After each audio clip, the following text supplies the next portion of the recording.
Hi friends, నమస్తే. నా పేరు ఆనంద్. లేట్ చేయకుండా మనము రివ్యూలోకి వెళ్ళిపోదాము. నేను నిన్న మరీసన్ సినిమా చూసాను. మరీసన్ యాక్చువల్లీ ఏంటంటే 2 వీక్స్ బిఫోర్ వచ్చింది, కానీ నేను చూడడానికి కొంచెం లేట్ అయింది. స్పాయిలర్స్ లేకుండా నేను ఇప్పుడు మీకు స్టోరీ కొంచెం బ్రీఫ్ గా చెప్తాను. ఒక దొంగ ఒక డిమెన్షియా పేషెంట్ ఉన్న ఇంటికి వెళ్తాడు. ఆ పేషెంట్ వడివేలన్నమాట. ఒక పావు గంట అరగంటకి అలా జరిగింది మర్చిపోతూ ఉంటాడు అనమాట. ఆ ఇంట్లోకి వెళ్ళంగానే అతన్ని ఎవరో చైన్స్ తో కిటికీకి కట్టేసి ఉంచుతారు. సో అతను ఏం చెప్తాడంటే, నన్ను విడిపిస్తే నేను నీకు కొంత డబ్బులు ఇస్తానని చెప్పి వడివేలు వచ్చి ఫహద్ ఫజిల్ తో చెప్తాడు. సో ఆ డబ్బు కోసం టెంప్ట్ అయ్యి అతన్ని విడిపించి తీసుకెళ్తాడు. అప్పుడు అతను విడిపించిన తర్వాత ఏటీఎం దగ్గరికి తీసుకెళ్తే ఏటీఎం లో వడివేలు డబ్బు డ్రా చేసి ఇతనికి ఇస్తాడు. ఆ టైంలో యాక్చువల్లీ ఫహద్ ఫజిల్ అతని అకౌంట్ లో ఇంకా ఎక్కువ డబ్బులు ఉన్నాయని చెప్పి చూసి ఆ డబ్బుని ఎలాగైనా కొట్టేద్దామని చెప్పి, మీరు ఎక్కడికి వెళ్తున్నారని చెప్పి అతను అడుగుతాడు వడివేల్ని. వడివేలేమో నేను ఇప్పుడు నా కూతురు దగ్గరికి వెళ్ళాలని చెప్పి, కూతురు అరుణాచలంలో ఉంది, అరుణాచలం దగ్గరికి వెళ్తానంటే, సరే రండి నేను డ్రాప్ చేస్తానని చెప్పి ఫైనల్ గా అతను ఆ డబ్బు కొట్టేసాడా లేదా అన్నది స్టోరీ. సినిమాలో నాకు అన్ని బాగా నచ్చాయి.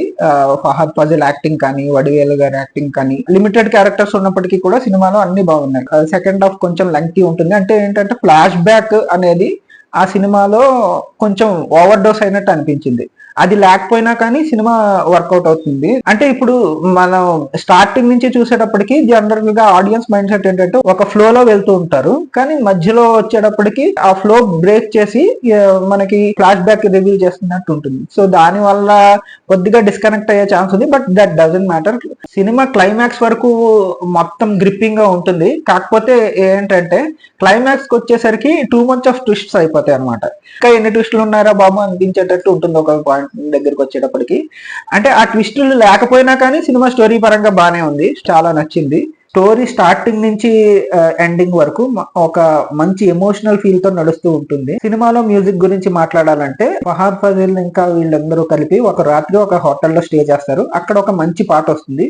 మ్యూజిక్ అయితే చాలా బాగుంది. కాకపోతే మన తమిళ సాంగ్స్ ని యాజ్ ఇట్ ఈజ్ వదిలేశారు. దాన్ని తెలుగుకి డబ్బింగ్ చేసి ఉంటే బాగుండేది. అది కొన్ని సాంగ్స్ చేశారు, కొన్ని చేయలేదు.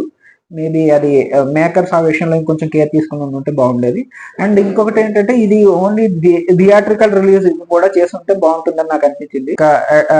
డిఫరెంట్ క్రాఫ్ట్స్ గురించి నేను అసలు పెద్దగా మాట్లాడను, ఎందుకంటే అల్టిమేట్ గా సినిమాని డ్రైవ్ చేసేది కంటెంట్ బాగున్న సేపు సెల్ ఫోన్ కెమెరాతో తీసినా కానీ సినిమా చాలా బాగుంటుంది. కాబట్టి నేను ఓన్లీ స్టోరీ గురించే స్టోరీ, ఎమోషన్స్, మ్యూజిక్ అంతే, ఆ మూడిట్ల గురించే మాట్లాడతాను. ఈ సినిమా డైరెక్టర్ సుధీష్ శంకర్ గారు పేపర్ మీద రాసుకున్న స్టోరీని స్క్రీన్ మీద చూపించడంలో ఆల్మోస్ట్ సక్సెస్ అయినట్టే నాకు అనిపించింది.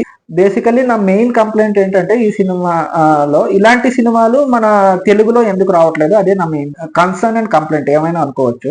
సో ఈ సినిమాలో నాకు సినిమా చూస్తున్నాను చెప్పి ఎలా అంటే, నాని అండ్ బ్రహ్మానందం గారిని పెట్టి తీసి ఉండేది ఎలా ఉండేది అని చెప్పి అనిపించింది. మేబీ చాలా మంచిగా రిసీవ్ చేసుకునేవారు. ఫైనల్ గా ఈ సినిమాకి నేను ఇచ్చే రేటింగ్ 3.25/5.